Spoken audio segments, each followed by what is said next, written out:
구약성경 창세기 22장 6절부터 12절 말씀까지입니다. 창세기 22장 6절부터 12절 말씀입니다. 창세기 22장 6절부터 12절 말씀입니다.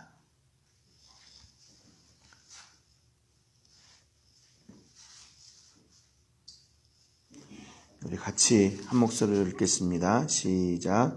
아브라함이 이에 번제나무를 가져다가 그의 아들 이삭에게 지우고 자기는 불과 칼을 손에 들고 두 사람이 동행하더니 이삭이 그 아버지 아브라함에게 말하여 이르되 내 아버지여 하니 그가 이르되 내 아들아 내가 여기 있노라. 이삭이 이르되 불과 나무는 있거니와 번제할 어린 양은 어디 있나이까. 아브라함이 이르되 내 아들아 번제할 어린 양은 하나님이 자기를 위하여 친히 준비하시리라 하고 두 사람이 함께 나아가서 하나님이 그에게 일러주신 곳에 이른지라. 이에 아브라함이 그곳에 제단을 쌓고 나무를 버려놓고 그의 아들 이삭을 결박하여 제단 나무 위에 놓고 손을 내밀어 칼을 잡고 그 아들을 잡으려 하니 여호와의 사자가 하늘에서부터 그를 불러 이르시되 아브라함아 아브라함아 하시는지라. 아브라함이 이르되 내가 여기 있나이다 하매 사자가 이르시되 그 아이에게 내 손을 대지 말라. 그에게 아무 일도 하지 말라. 내가 네 아들 내 독자까지도 내게 아끼지 아니하였으니 내가 이자야 내가 하나님을 경외하는 줄을 아노라. 아멘. 어제 말씀을 통해서 우리가 아브라함 인류 역사의 그 세 번째 시작의 단추를 꿰는 이제 아브라함에 대해서 배웠죠. 뭐 인류 역사라고 하기보다는 하나님의 역사죠. 근데 이 아브라함이 하나님의 명령을 따라서 아버지 데라 또 사라 그의 아내 사라 조카 롯과 함께 이제 우르를 떠나가지고 하란에 머물렀습니다. 그러다가 거기에서 아브라함의 아버지 데라가 죽고 아브라함은 이제 홀로 하나님의 말씀을 따라가는 그 믿음의 여정을 이렇게 가야 됐죠. 근데 결국 창세기 12장 5절에 보면 이제 가나안 땅에 도착을 하게 됩니다. 그러면 이제 하나님의 약속의 말씀을 따라서 딱 이렇게 먼 길을 왔잖아요. 처음에 우르에서부터 그 가나안까지 약 한 1600km 정도 되는데 거기를 도중에 하란이라는 곳에 머물다가 다시 해가지고 뭐 거의 한 600-800km를 온 거예요. 딱 도착을 했으면 이제 어떤 일이 거기서 이제 이루어져야 될까요? 우리가 기대하는 건 뭐냐면 하나님께서 약속하셨잖아요. 네가 여기 갈 때야 내 친척 아비 집을 떠나라. 그러면 내가 너를 창성하게 하고 번성하게 하고 뭐 크게 하고 큰 민족을 이루고 복이 되게 하겠다. 딱 그렇게 말씀하셨으면 이제 그 여정을 따라서 딱 거기에 왔어요. 약속하신 장소에 왔어요. 그러면 이제 아브라함에게는 하나님께서 말씀하신 대로 그냥 큰 민족을 이루고 번성하고 창성하고 복이 되는 그 민족이 다 아브라함을 통해서 복이 되는 그런 역사가 일어나야 될 텐데 지금 오늘 본문 읽기까지의 그 아브라함의 역사를 보면은 이 막 별의별 일이 다 있어요. 거기 갔더니 거기 기근이 있어가지고 애굽으로 도망갔죠. 애굽으로 갔는데 거기 그 바로가 두려워가지고 자기 아내를 누이라고 거짓말로 이렇게 속여가지고 한바탕은 자기 아내를 빼앗길 뻔하는 그런 일도 있죠. 그래서 다시 베델로 올라가서 제단을 쌓았는데 거기에서 자기 그 종들하고 조카의 종들하고도 싸웁니다. 그래서 또 서로 갈라져요. 롯이 또 공격을 받아가지고 또 그를 또 구해주러 가고요. 뭐 여러 가지 이런 일들이 많이 있어요. 그런데 하나님께서 아브라함에게 많은 복을 주시는 것 같은데 이 아들을 안 주세요. 아들이 있어야 무슨 뭐 큰 민족을 이루는 이게 있을 거 아니에요. 아들을 안 주셔요. 그러니까 이제 아브라함이 생각하기를 우리 집에 있는 그 엘리에셀을 갖다가 내가 우리 상속자로 삼아야 되겠다. 그런 생각을 가지고 있었어요. 하나님한테 하나님 됐습니다. 저는 엘리에셀 그 사람을 우리 이렇게 상속자로 삼을 겁니다. 하나님이 아니래요. 네 몸에서 난 자가 상속자가 될 거래요. 그러면서 아들도 안 주세요. 참 희한하시죠. 아브라함의 입장에서 보면 이게 대체 왜 그럴까? 차라리 이렇게 살 거면 그냥 원래 그 갈대아 우르에서 살면 더 잘 사는 거는 더 잘 살 수 있을 텐데 그 머나먼 길을 와가지고 도중에 아버지도 잃고 와가지고 이게 뭔가 아마 여러 생각이 많을 거예요. 그러면서 아브라함의 나이는 점점 먹어가고요. 75세 때 하나님의 명령을 따라서 나왔는데 지금 거의 100세가 돼가는데도 아무런 말씀도 안 하시는 거예요. 10년이 지났는데 20년이 지났는데 말씀하지 않으세요. 99세 때 말씀하십니다. 99세 때. 근데 이미 아브라함은 자기가 이제 점점 나이 먹어가는 것을 보고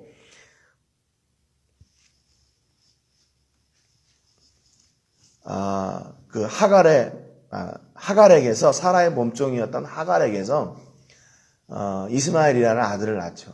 그래서 이스마엘을 자기의 상속자로 삼으려고 이미 다 계획을 해놨어요. 근데 그것은 하나님에 맞는 그런 계획이 아니었던 거죠. 하나님은 끝까지 또 아브라함을 찾아와가지고 야 내가 너 아들 줄게. 99세 때 이렇게 말씀하시는 거예요. 24년이 지났는데.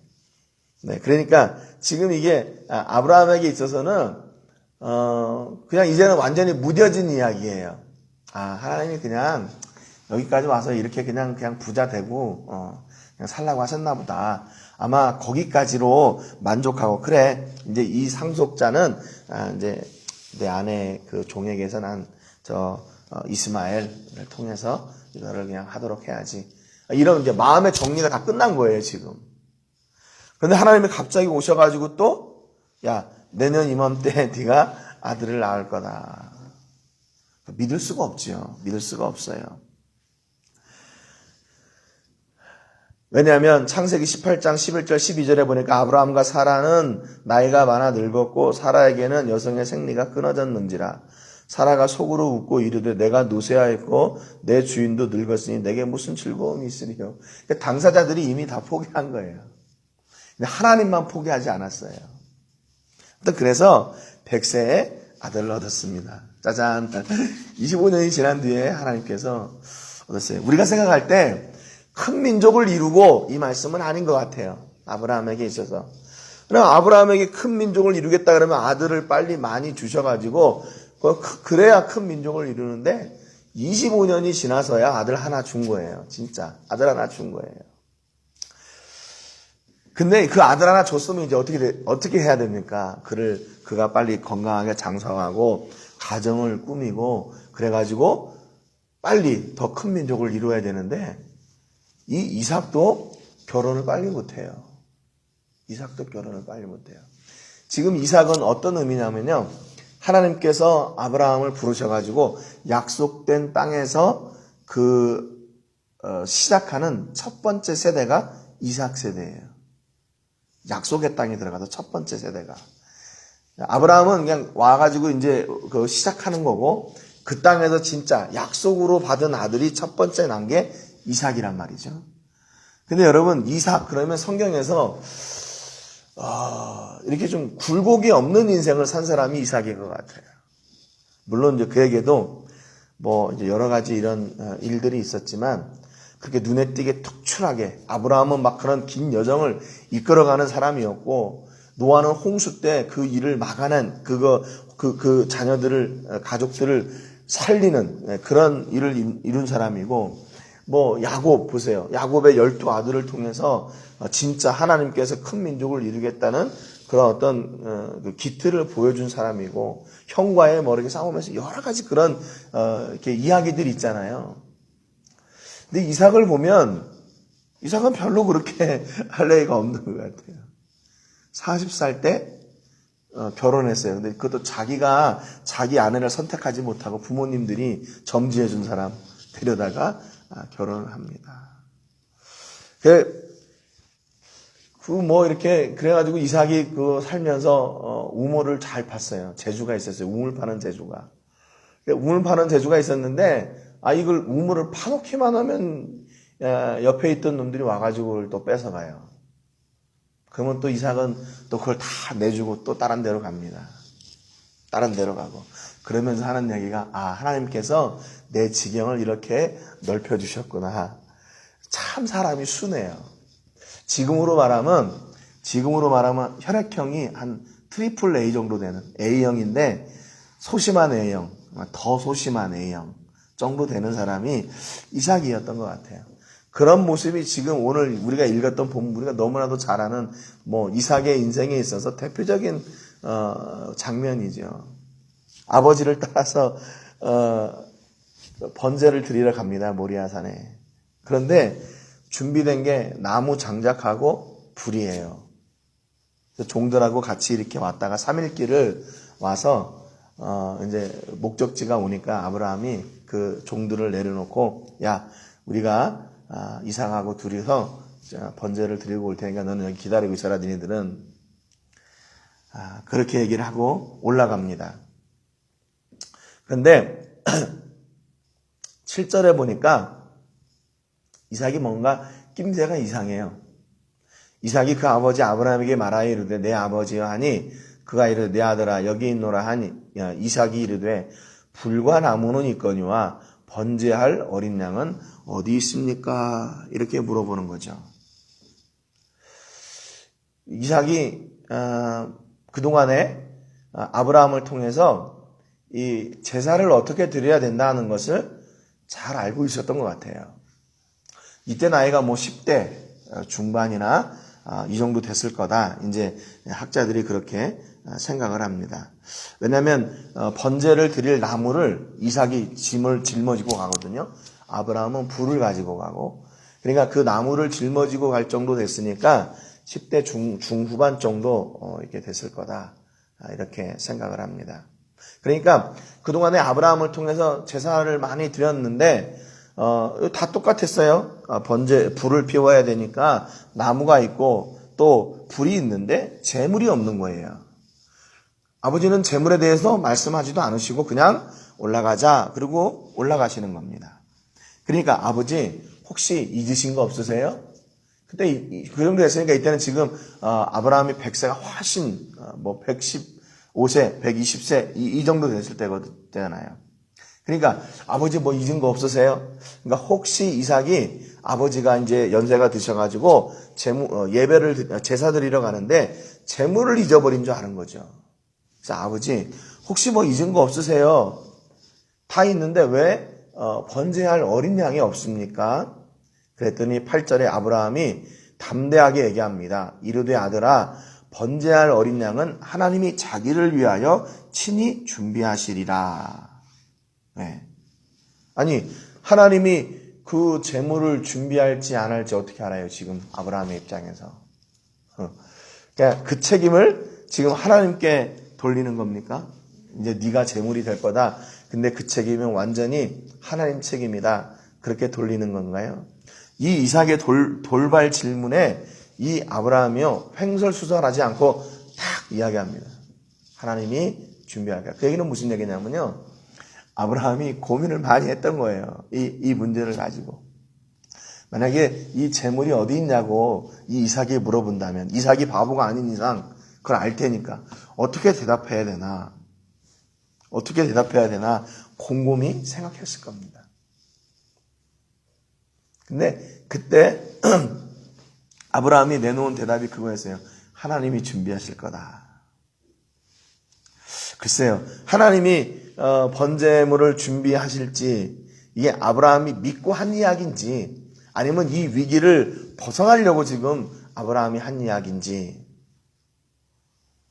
여러분은 어떤 것 같습니까?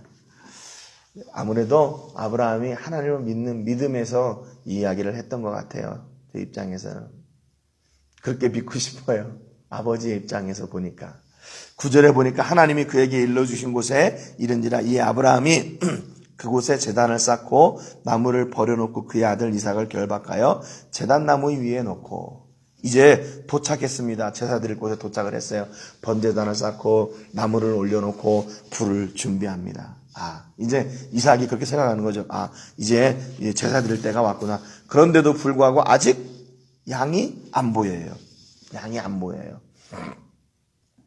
이 순간 가장 절박한 사람이 누굴까요? 가장 절박한 사람이 지금 여기 보면 하나님이 그걸 보시고 계실 거고, 아브라함은 그 번제단을 쌓으면서 이제 제사를 준비할 거고, 또 이삭은 아버지가 하는 일을 이렇게 옆에서 도우면서 제사를 드리기를 기다리고 있을 겁니다.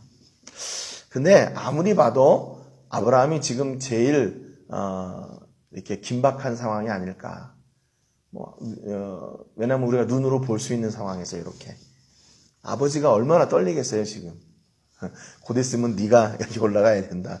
근데 하나님은 아무런 말씀도 하지 않으시고, 이삭은 아무것도 모르고 있고, 자기가 지금 거기 올라갈 거라고는 상상도 못하겠죠. 상상도 못하겠죠.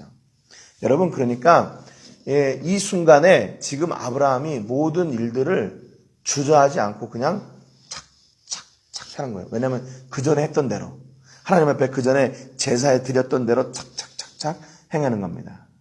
그래가지고 제단을 딱 쌓고 9절 하반절에 보면 이제 어떻게 됩니까? 결국에는 이삭을 결박하게 되죠. 야, 이리 와라.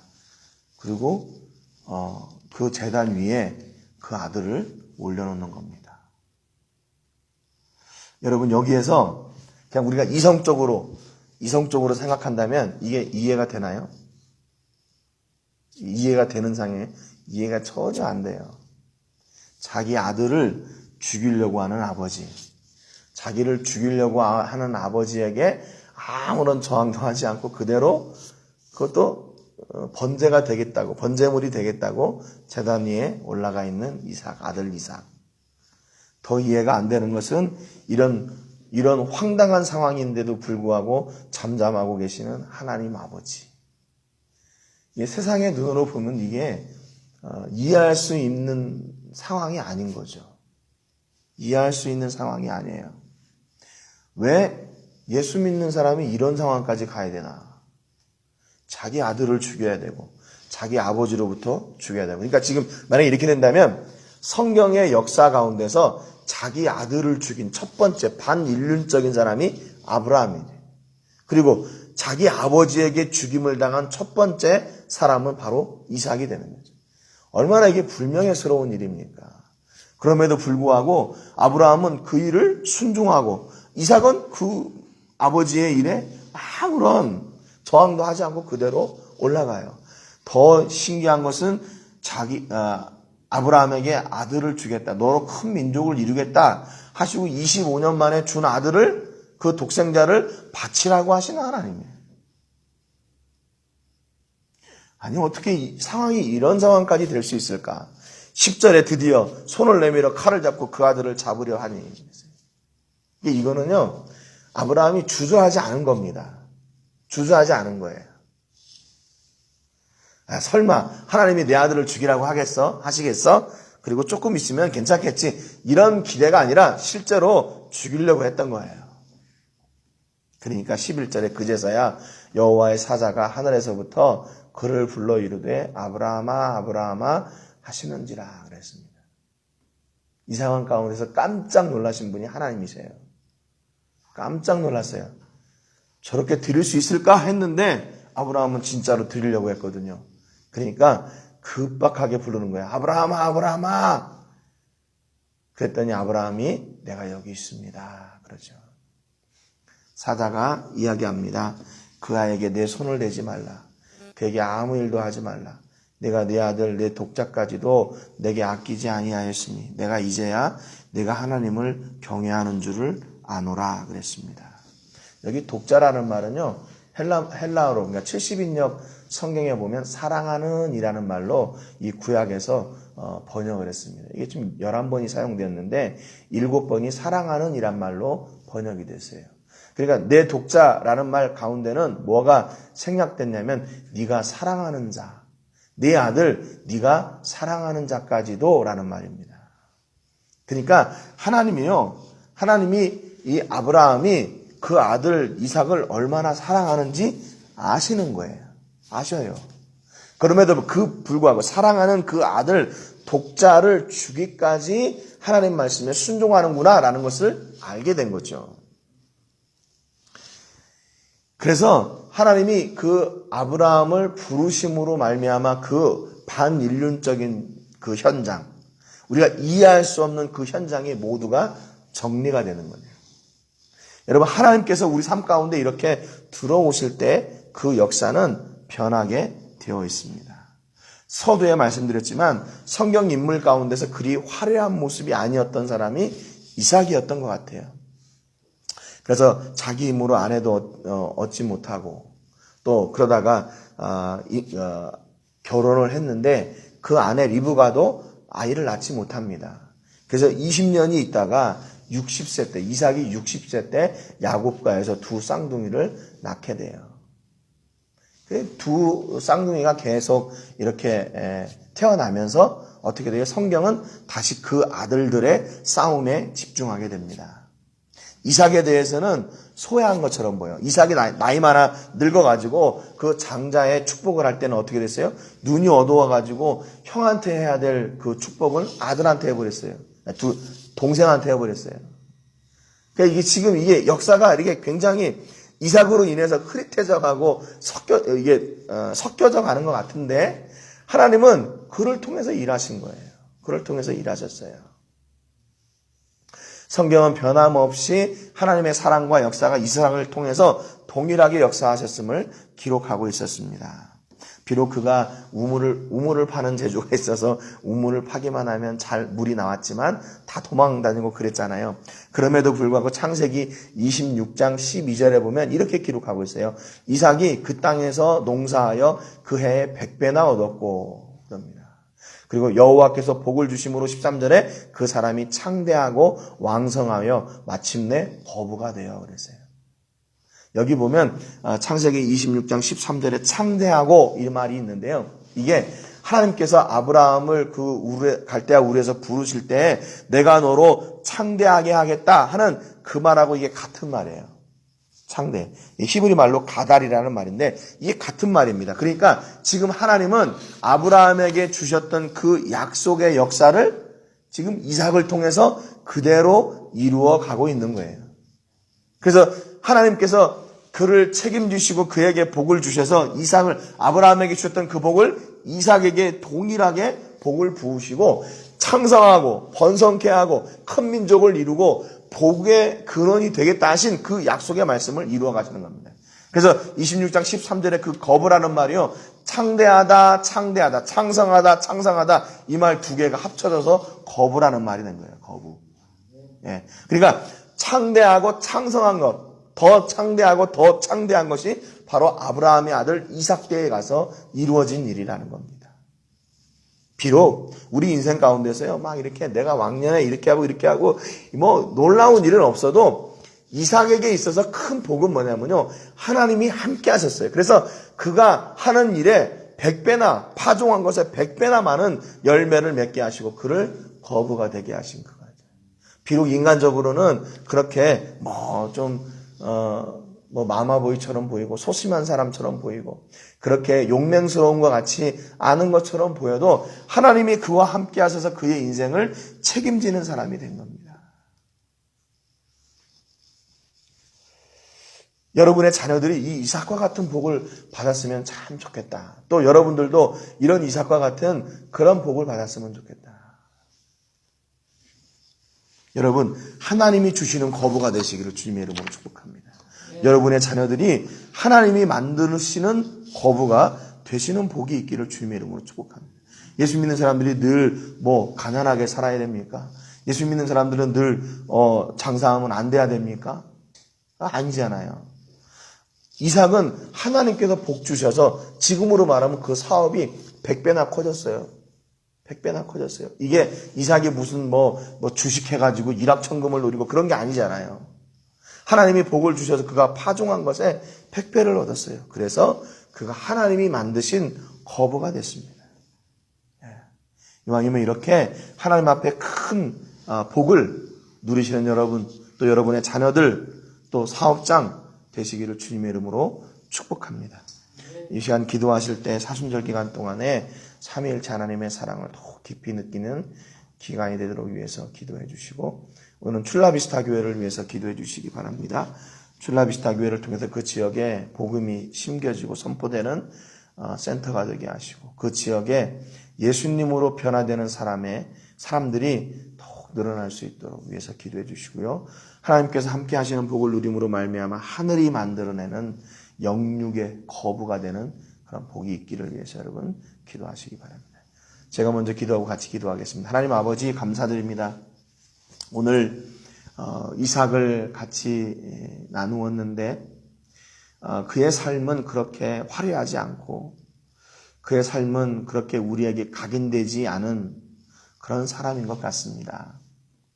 그럼에도 불구하고 이삭의 삶 가운데서 하나님이 역사하여 주셨을 때 하나님께서 아브라함에게 주셨던 그 약속의 말씀들이 이삭을 통해 이루어져 가고, 또 그 약속의 말씀이 야곱을 통해 이루어져 가는 하나님의 변함없으신 사랑과 역사를 저희가 바라봅니다.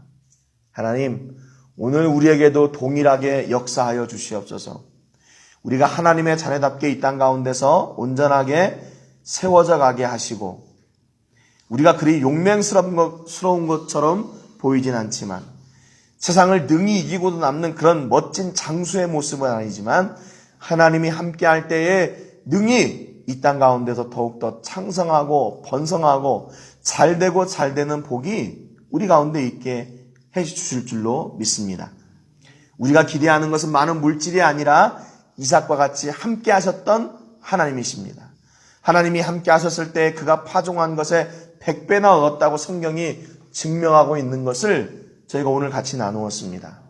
하나님, 오늘 우리 삶 가운데도 역사하셔서 심은 것에 100배, 1000배, 10,000배를 허락하여 주시고 하나님이 주시는 영육의 거부가 되는 역사가 있도록 주님, 저희들에게 복내려 주시옵소서. 우리의 자녀들을 그렇게 복내려 주시고, 우리 교회와 사역을 그렇게 복내려 주시고, 우리 모든 성도들을 그렇게 복내려 주시옵소서. 그래서 그로 말미암아 하나님을 간증하는 통로가 되게 하여 주시고, 이 땅에 하나님의 복을 누리게 하는 통로가 되게 하여 주시옵소서. 오늘도 귀하신 은혜와 사랑을 감사드리고 예수님의 이름으로 기도합니다. 아멘.